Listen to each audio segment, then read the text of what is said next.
See, honestly, when we started operating endometriosis approximately 8 years back, at that point in time, there was, it did not even exist as a specialization in India.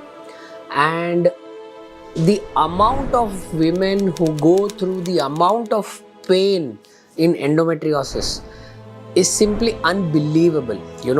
And there was this huge opportunity to treat these women. Unfortunately, majority of the women are still and were almost always put on medications.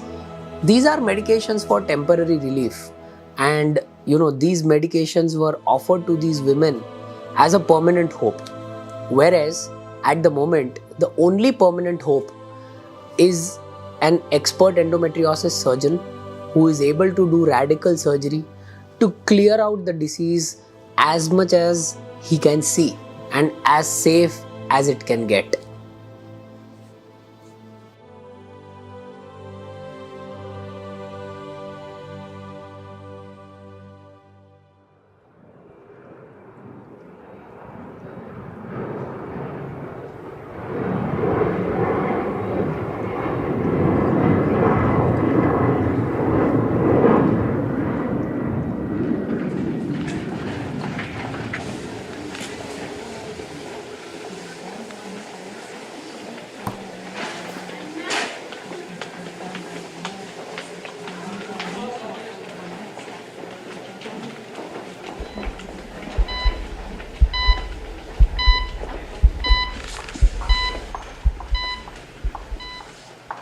Guys देखिए, endometriosis एक बहुत ही ज़्यादा painful process है। पूरा बीमारी में ही actually organs अंदर से चिपक जाते हैं तो बहुत ज़्यादा पेन होता है।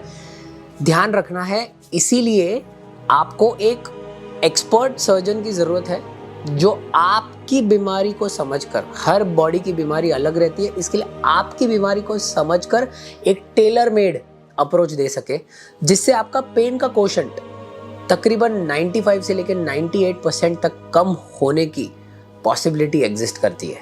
गाइज, हेल्थ केयर ना अभी भी एक परफेक्ट साइंस नहीं है। हर मेडिकल प्रोफेशनल ये एफर्ट लेता है कि ऐसे पेशेंट्स जो इतना पेन से गो थ्रू कर रहे हैं, कुछ ऐसा कर सके, कुछ ऐसा करेक्टिव अप्रोच से उनका सर्जरी कर सके, जो करने के बाद they can have a fresh life. मुझे ऐसे लगता था कि दर्द औरत की जिंदगी का हिस्सा है, लेकिन ये दर्द दिन पे दिन बढ़ता जा रहा है। मैं सोचती थी कि ये सब नॉर्मल है, लेकिन ये पेन, ये नॉर्मल नहीं है। सपनों का शहर है, सब कुछ नया सा है,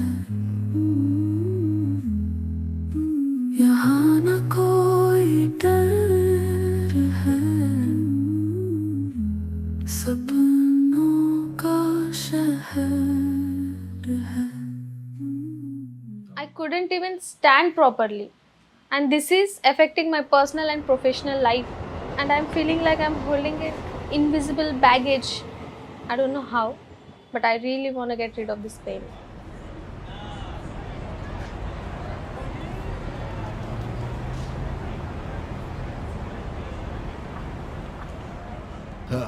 ये कैसी उलझन जो मन में किसी को नजर में नहीं आती है। ये लम्हा भी ऐसा जहां पर न अब मेरा कोई भी साथी है, बिना कुछ ज़बान से बताए ये आंखें मेरी कुछ बताती है। खुद से ही लड़ना है, कैसे मैं हारूंगा, मुझ में उम्मीद जो बाकी है। ये दर्द को मेरे महसूस कर, न छाँव है खाली है धूप पर। ये दर्द तो बढ़ता ही जा रहा जैसे कि जिंदगी चल रही लूप पर। किनारे लगा दी है कश्ती, अब मुझको जाना है डूब कर। बिखरने ना देना मुझे, खुद को संभाला है काफी अब टूट कर। असल में ये गलती हमारी है, हमें जो ये लगती बीमारी है। कैसे अब खामोश रहना है, खुद से ही लड़ना है, अब मेरी बारी है। दर्द से लड़ना तो पड़ेगा, ये जंग मेरी खुद से ही जारी है। जितना हम सोच रहे उससे भी ज्यादा ये जिंदगी प्यारी है। मैं तो हकीकत बताता हूँ, ये गाना तो बस एक बहाना है। कभी जो लगे तुम्हें दर्द तो बातों को खुल के बताना है। लफ्जों पे गौर करो, इन चीजों के बारे में और पढ़ो। सबको बता दो कि तकलीफें जाती है, बाकी चीजों को इग्नोर करो। I think the first thing is the name itself looks very scary, okay? And to understand what endometriosis is gets very difficult because I think when it initially starts, it's just like extreme pain. माझ्या मिसेसला खूप जास्त प्रमाणात pot दुखतं माझ्या आणि त्याच्यामुळं तिला म्हणजे असं उठून इकडे तिकडे काम पण करू नाही शकत. मैं बाकी सब जगह पे गए, उधर सब जगह पे ये दवाई ले लो, वो करो, पता नहीं क्या होगा. It was all an experiment. Sir इससे पहले मैं दूसरे डॉक्टर के पास गई थी, वहाँ पे मुझे पता चला मुझे एंडोमेट्राइसिस है. सो ये एंडोमेट्राइसिस क्या होता है? देखो ह्यूमन बॉडी में ना, स्पेशली कोई भी फीमेल में यूट्रस मतलब गर्भ का थैली जिसको बोलते हैं और 2 ओवरी, देखो मैं दिखाता हूँ आपको, ये देखो ऐसे दोनों ओवरी और यूट्रस है ना एक दूसरे से फ्री रहता है. पकड़ के चलो एंडोमेट्रियोसिस वो बीमारी है जिसमें कोई भी रीजन की वजह से ये सारा ऑर्गन्स एक दूसरे को चिपक जाता है. ओके आपका जो डायग्नोसिस में आया हुआ है ना, जो आपको बाहर के डॉक्टर ने बताया हुआ है कि एंडोमेट्रियोटिक सिस्ट है, मतलब ये जो ओवरी है ना उसके अंदर एक सिस्ट बन गया है, गांठ बन गया है. वो गांठ सब ऑर्गन्स को चिपक गया है जिसकी वजह से पेन होता है, जिसकी वजह से आपको हमारे पास भेजा गया है क्योंकि ये एंडोमेट्रियोसिस का रेफरल यूनिट है. हे एंडोमेट्रियोसिस आहे आम्हाला एक 6 महिन्यापूर्वी माहिती पडलं. त्याच्या अगोदर साधारणतः एक 5-6 वर्षापासून हा माझ्या मिसेसला त्रास आहे. मुझे जब से ये पेन रिकरेंट स्टार्ट होने लगा, आई स्टॉप्ड गोइंग आउट. मैं बाहर जाना ही मैंने बंद कर दिया था बिकॉज मुझे पता नहीं था मुझे कभी पेन चालू हो जाएगा, मुझे अचानक से किधर भी वॉशरूम यूज़ करना पड़ेगा, ये सब वो सब डर के वजह से सबसे पहले I stop going out with my husband. उसके बाद मेरे मॉम और डैड वो इतने ज़्यादा वरिड हो गए थे चीज़ के लिए कि क्या हो रहा है, कैसे हो रहा है. तो मुझे लग रहा है मेरी एक इग्नोरेंस के वजह से या अवेयरनेस नहीं था या मैंने एक प्रॉब्लम को इग्नोर किया, उसके वजह से मेरा हस्बैंड, मेरे मदर, मेरे फादर, मेरा एक्सटेंडेड फैमिली, एवरीवन न्यू कि I was suffering through something, but I completely blame it on my self कि मैंने इग्नोर किया. Trust me, like I've been through this where it is extremely painful. I've seen the person crying, like, you know, and especially during your periods, at that point of time, it gets more bad. It's unbearable pain until you take an injection or something, like, you know, and we always assume it to be something else because we just think like some normal thing, you know, acidity, this, that, and all of that. But I think that's what, so I think the impact is on your quality of life. Secondly, I think even, especially with pregnancy and all of these things, when you gradually get to know, because we didn't know all of these things initially, but when the doctors explained us what is endometriosis, how it's impacting your, you know, your chances to succeed in a pregnancy, the quality of eggs and all of that. So it is, first of all, I think the first time you hear it, it is quite shocking because you don't know how to go about it. Sir मुझे surgery compulsory करवाना पड़ेगा क्या? क्योंकि मुझे stitches and वो सबसे surgery से बहुत ज़्यादा डर लगता है. अगर मैंने सर्जरी किया भी तो मुझे कितने दिन लगेगा नॉर्मल लाइफ लीड करने में? देखो पहली बात समझो, हर पेशेंट को है ना कुछ ऐसा ही चाहिए जिसमें सर्जरी ना करना पड़े, है ना. बट आप अभी के लिए ध्यान रखना है, अगर ये बीमारी आपको है एंडोमेट्रियोसिस, तो इसका अभी के लिए ट्रीटमेंट ऑप्शन सिर्फ सर्जरी है. मैं आपको मन बहलाने के लिए कुछ दवाई दे सकता हूँ जो मैक्सिमम 2 महीना 3 महीना आप दवाई लोगे. थोड़े लोग जो अब डॉक्टर का बात नहीं मानते वो 3 महीने की जगह पे 3 साल दवाई लेते हैं, पर अल्टीमेटली उसको सर्जरी ही लगता है. So you use your head. देखो अगर आपको ठीक होना है ना तो आपके पास में सर्जरी करना इज द बेस्ट ऑप्शन. आपने पूछा ना कि सर वही ऑप्शन है क्या? वो ऑप्शन नहीं, वो बेस्ट ऑप्शन है. समझ में आया? उसके नीचे वाले भी ऑप्शंस अवेलेबल रहते हैं जिसमें आप ठीक नहीं होंगे पर मन एकदम खुश हो जाएगा. Okay, so you have to choose wisely. दूसरी बात ध्यान रखो, ये सारा सर्जरीज लैप्रोस्कोपिक सर्जरी मतलब की होल सर्जरी से होता है. सर्जरी से हर पेशेंट को डर लगता है. मेरे हाथ पे भी कट आएगा, मेरे को भी डर लगेगा, बट क्योंकि ये छोटा सा होल रहता है इसका रिकवरी सुपर फास्ट रहता है. रिकवरी सुपर फास्ट है तो बहुत पेशेंट, बाकी के बाहर के सब पेशेंट्स को पूछ लो, 48 आवर्स के अंदर पेशेंट बॉम्बे के बाहर चले जाते हैं गाड़ी में, ट्रेन में, फ्लाइट पकड़ के. आप तो बॉम्बे में ही रहते हो, हम आपको नॉर्मली 24 to 36 आवर्स में डिस्चार्ज कर देंगे. उसके बाद में 1 दिन या 1.5 दिन घर पे रुकना है. मैं हमेशा बोलता हूँ 2 दिन घर पे रुको एंड उसके बाद में ज्वाइन योर वर्क, ऑफिस चले जाओ. ऐसा नहीं है कि आपने ये सर्जरी करवाया तो 10 हफ्ते के लिए आपको बेड रेस्ट करना है, ऐसा कुछ भी नहीं है. पर एंडोमेट्राइसिस मुझे क्यों हुआ? देखो आप जितना भी ढूंढने का क्वेश्चन करोगे ना, मुझे क्यों हुआ, मेरे साथ में क्यों हुआ, मैं नॉनवेज नहीं खाता, मैं दारू नहीं पीती, मैं सिगरेट नहीं करती, ये नहीं है वो नहीं है, आपको उसका एक्यूरेट आंसर नहीं मिलने वाला, ठीक है। बहुत सारा थियरीज है और बहुत थियरीज तभी रहता है जब कोई एक थियरी राइट नहीं रहता है। आप अभी के लिए ये सोचो, आपको ये बीमारी है ना, तो आप अभी के लिए उसका ट्रीटमेंट सोचो। आपको क्यों हुआ ये सोचने से आपका बीमारी ठीक नहीं होने वाला, आपको कैसे हुआ ये सोचने से आपका मोड ऑफ ट्रीटमेंट जिसमें आपको सर्जरी लगने वाला वो चेंज नहीं होने वाला। तो वो जो थॉट जो हर पेशेंट को आते हैं कि मेरे को क्यों हुआ, मेरे को क्यों हुआ, वो थॉट राइट है, पर याद रखना है थॉट से ज्यादा इंपॉर्टेंट है सॉल्यूशन, है ना। आप यहाँ तक पहुंच गए तो might as well do the correct solution and go home.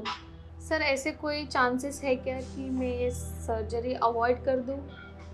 Madam देखो, आपको गलत काम करने के लिए ना 1000 बहाने मिल जाएंगे, है ना। करेक्ट करने के लिए सिर्फ एक रीजन चाहिए, आपका सिचुएशन, आपका रिपोर्ट और आपका पेन, ये सब चीज के हिसाब से और वैसे भी ये बीमारी के हिसाब से अल्टीमेटली पेशेंट को सर्जरी लगने ही वाला है, करेक्ट। मैं यहाँ फिर आपको गलत एडवाइस दे सकता हूँ कि हाँ हाँ ठीक है 6 महीने के बाद देखते हैं, दवाई ले लो, दवाई से गायब हो जाएगा, है ना। या मैं आपको सच बोल सकता हूँ। आपको क्या चाहिए, सच बोलने वाला डॉक्टर या मक्खन लगाने वाला डॉक्टर? सर मुझे एक बार मेरे हस्बैंड से बात करना पड़ेगा, क्योंकि मुझे नहीं लगता है कि हम आपके रूटीन चार्जेस भी अफोर्ड कर सकते हैं। कोई बात नहीं मैडम, शांति से फाइल ले लो। ऑलरेडी आपको अल्ट्रासाउंड का रिपोर्ट और वो सब आपने करवा लिया है, ब्लड टेस्ट करवा लीजिए, शांति से घर पे जाके बात करवाइए हस्बैंड को। दूसरा बात, हस्बैंड को भी ये इन्फॉर्म करके रखना कि अगर फाइनेंशियल परिस्थिति बरोबर नहीं है तो हॉस्पिटल आपका चैरिटेबल सर्जरीज में भी हेल्प करेगा, उसके लिए मेरे असिस्टेंट डॉक्टर्स आपको गाइड करेंगे। ऑलराइट, याद रखना ये सब बीमारी है ना, बैंक बैलेंस पूछ के नहीं आता है आपका, है ना। तो अगर बीमारी है, पैसा नहीं है, no problem, get it done in our charitable, but you have to get it done. शांति से घर पे जाइए, हस्बैंड के साथ बात कीजिए, ऐसा है तो हस्बैंड को इधर लेके आइए वापस काउंसलिंग के लिए, ओके। देखो, एक बार करेक्ट से सर्जरी हो गया ना दोस्त, तो ये बीमारी वापस आने का चांस कोई भी रेफरल यूनिट पे 2% से कम है। आया बात समझ में? इसलिए ज़्यादा लोड मत लो, शांति से फाइल लो, घर पे जाओ, जैसे कि मैंने समझाया, हस्बैंड के साथ बात करो और काउंटर पे गेट बैक कर लेना, ठीक है। चलो, thank you so much. Thank you.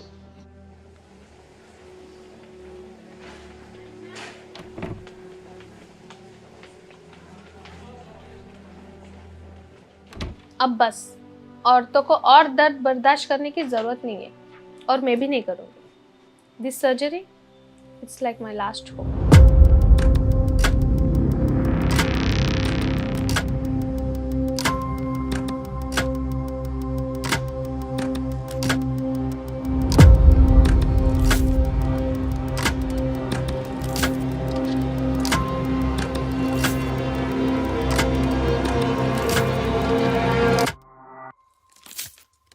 Guys, finally endometriosis वो बीमारी है जो आपके जीवन के, स्पेशली यंग जीवन के, रिप्रोडक्टिव एज जिसे हम बोलते हैं, उसमें से बहुत सारा एनर्जी, बहुत सारे माइलस्टोन सैप आउट कर लेगा। ये बीमारी कुछ ऐसी है, जब तक आप एक टाइमली, स्टबर्न और करेक्ट डिसीजन नहीं लोगे और जब तक आप एक एक्सपर्ट के पास नहीं जाओगे, एक, ये बीमारी आपको तकलीफ देगा और 2, ये बीमारी वापस आते रहेगा। इसीलिए एक बार you need to consult an expert for this problem. You need to understand ये प्रॉब्लम की सिवियरिटी, क्योंकि अगर एक बार ये आपने समझ लिया ना, फिर आपको पता चलेगा कि लाइफ में इसी बीमारी को ठीक से ट्रीट करोगे ना, तो आप एक रीसेट बटन दबा दोगे। ये रीसेट बटन वो है जिससे you will get back to your original self, your happier self, and I think your pain freer self. That is the most important thing to have a happy life. Endometriosis से मेरी दीदी ने काफ़ी कुछ झेला है, सहा। उनकी पर्सनल लाइफ पे बहुत अफेक्ट हुआ है, क्योंकि मैंने दीदी को खुद देखा है अपने रोज़ाना घर के काम में संघर्ष करते हुए, तकलीफ झेलते हुए। और जब ये हुआ था, हमको पता चला, तो हमारे लिए एक्सेप्ट करना बड़ा मुश्किल था, लेकिन क्या कहें कि एक्सेप्ट तो करना ही पड़ता है। ऑनेस्टली मैं बहुत जगहों पे गई थी, बिकॉज मैं ये चीज़ को बहुत छोटा समझती थी। सरांनी जे सांगितलं त्यानंतर आम्ही घरी जाऊन विचार केला, आणि विचार केल्यानंतर पर्याय फक्त ऑपरेशन करावंच लागेल, याला दुसरा पर्याय नाही। तो उसमें तो उन्होंने बताया कि ओके ये सब चीज़ें हैं, और मुझे ऐसे ये भी लग रहा है सर्टेन थिंग्स एक्स्ट्रा जो हम लोग को नॉर्मल स्कैन्स में नहीं दिखा दिया, तो मैं आपको थिएटर में, ऑपरेटिंग थिएटर में बुलाऊंगा जब ये कर रहा हूँ, ज़रूरत पड़ेगी तो हम लोग को एक कॉल लेना पड़ेगा अगर इसको ट्रीट करना है कि नहीं।